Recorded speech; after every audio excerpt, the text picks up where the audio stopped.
வணக்கம். Rio stock market training academy. Welcome to all. This channel we start only educational purpose. ஆமாங்க, இப்போ நம்ம இதுக்கு முன்னாடி வீடியோவில் பார்த்தீங்கன்னாக்கா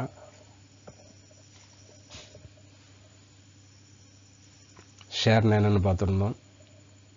அதுக்கப்புறம் டிமேட் அக்கௌண்ட்னா என்னென்னு பார்த்துருந்தோம். டிபின்னா என்னென்னு பார்த்தோம். இப்போ இந்த வீடியோவில் நம்ம பார்க்க போகிறது எக்ஸ்சேஞ்சுனா என்ன, அது எப்படி உங்களுக்கு ஃபங்க்ஷன் ஆகுது அப்படிங்கிறத பற்றி பார்க்க போகிறோம். செபினா என்ன அப்படிங்கிறத நம்ம இங்கே பார்க்க போகிறோம். சரி, வாங்க நம்ம வீடியோ டீட்டெயில்ஸ் பார்ப்போம். Exchange globally there are around 60 to 80 major stock exchange depending on how you define them. According to the World Federation of Exchange, there are over 250 exchange and clearing house worldwide. However, the most widely recognized stock exchange number around 60 major one. ஆமாங்க, உலக அளவில் நீங்கள் அவற்றை எவ்வாறு வரையறுக்கிறீர்கள் என்பதை பொறுத்து சுமார் 60 முதல் 80 முக்கிய பங்குச்சந்தைகள் உள்ளன. உலக பரிமாற்ற கூட்டமைப்பின் கூற்றுப்படி உலக அளவில் 250க்கும் மேற்பட்ட பரிமாற்றங்கள் எக்ஸ்சேஞ்ச் மற்றும் தீர்வு மையங்கள் உள்ளன. இருப்பினும் மிகவும் பரவலாக அங்கீகரிக்கப்பட்ட பங்குச்சந்தைகளில் சுமார் 60 முக்கிய பங்குச்சந்தைகள் உள்ளன. நம்ம இந்தியன் பங்குச்சந்தைன்னு பார்ப்போம். Indian exchange, BSE Bombay stock exchange, NSE national stock exchange, MCX multi commodity exchange, NCDEX national commodity derivative exchange. ஆமாங்க, இந்தியாவில் 4 எக்ஸ்சேஞ்ச் இருக்குது.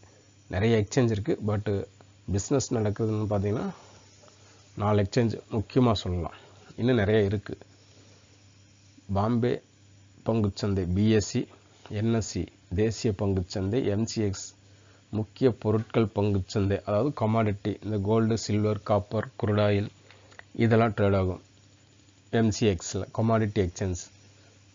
என்சிடிஎக்ஸ் தேசிய பொருட்கள் வழித்தோன்றல் பரிமாற்றம், என்சிடிஎக்ஸ்னால் national commodity derivative exchange of exchange, அதாவது அக்ரி பொருட்களெல்லாம் நம்ம அதில் ட்ரேட் பண்ணிக்கலாம்.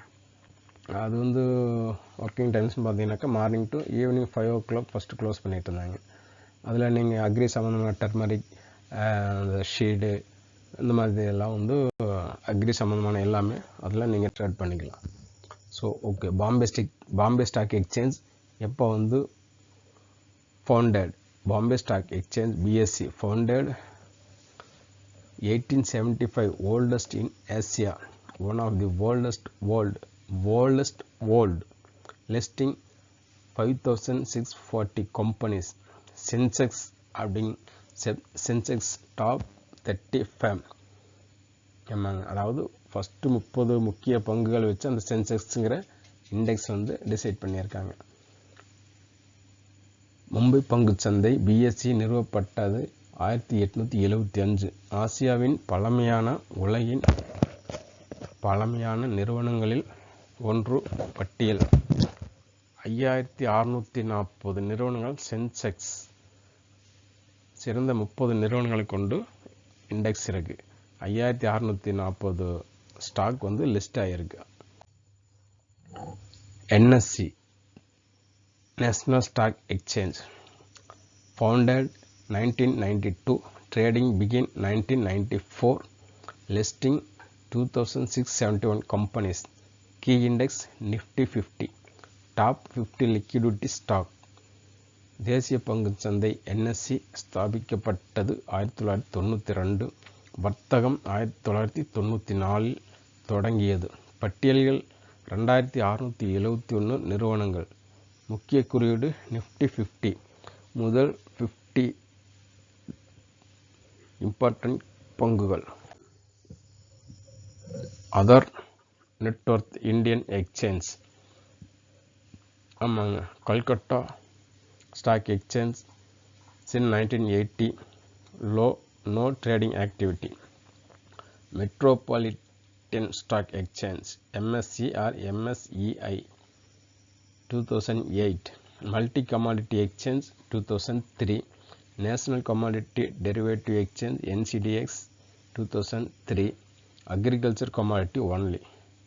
கல்கத்தா பங்குச்சந்தை CSE மதிப்பிடப்பட்டது 1908, குறைந்த அளவு வர்த்தகம் செயல்பாடு இல்லாதது. பெருநகர பங்குச்சந்தை MSC அல்லது MSEI மதிப்பிடப்பட்டது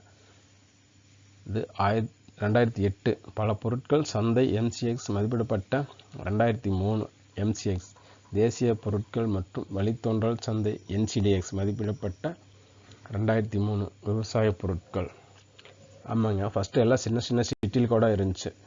நாங்கள் ஒர்க் பண்ணுறப்போல கூட கோயம்புத்தூர் எக்ஸ்சேஞ்ச் இருந்துச்சு, கொச்சி இருந்துச்சு. இப்போது இதெல்லாம் க்ளோஸ் பண்ணிட்டாங்க. டிஜிட்டல் வந்தது, ஃபிசிக்கலாக இருக்கிறப்ப இங்கெல்லாம் வச்சுருந்துருக்குறாங்க. டிஜிட்டல் வந்தது, இதெல்லாம் க்ளோஸ் பண்ணிட்டாங்க. SEBI regulated on market status. All exchange operated under this SEBI Security and Exchange Board of India, ensuring market integrity and investor protect. ஒழுங்குமுறை மற்றும் சந்தை நிலை அனைத்து பரிமாற்றங்களும் செபி இந்திய பத்திரங்கள் மற்றும் பரிவர்த்தனை வாரியம் கீழ் செயல்படுகின்றன. சந்தை ஒருமைப்பாடு மற்றும் முதலீட்டாளர் பாதுகாப்பை உறுதி செய்கின்றது.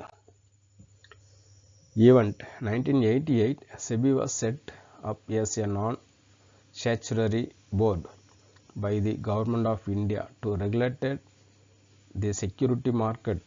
1992, SEBI was granted statutory power through the SEBI Act 1992 after several scams like the Harshad Mehta scam highlight the need for a strong regulatory authority. Headquarters Mumbai, India.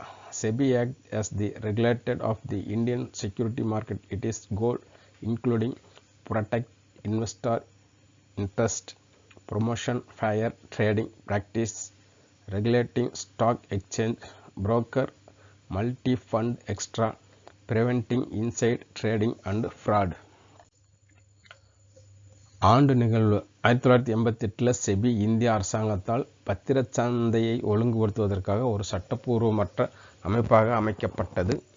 1992 பல மோசடிகள், ஹர்ஷத் மேத்தா ஊழல் போன்றவை வலுவான ஒழுங்குமுறை அதிகாரத்தின் அவசியத்தை எடுத்துக்காட்டிய பின்னர் 1992 செபி சட்டத்தின் மூலம் செபிக்கு சட்டப்பூர்வ அதிகாரங்கள் வழங்கப்பட்டன.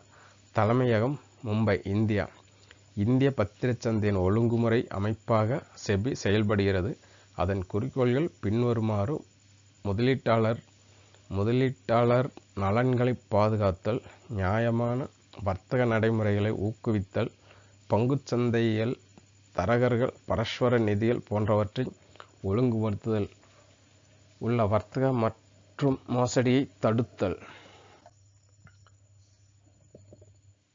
ஆமாங்க நண்பர்களே, இங்கே நம்ம எக்ஸ்சேஞ்சுனா என்ன, செபினா என்னன்னு பார்த்துருக்கோம். அடுத்த வீடியோவில் நம்ம ட்ரேடிங்னா என்ன, இன்வெஸ்ட்மெண்ட்னா என்ன அப்படிங்கிறத பற்றி பார்க்க போகிறோம். நன்றி நண்பர்களே. இது பார்த்திங்கன்னா பேசிக்கலாக ஷேர் மார்க்கெட்னா என்ன, எக்ஸ்சேஞ்சுனா என்ன, ட்ரேடிங்னா என்ன, செபினா என்னென்னு ஒரு ட்ரைனிங் இன்ஸ்டியூட் மாதிரி தான் பண்ணிகிட்ருக்கோம்.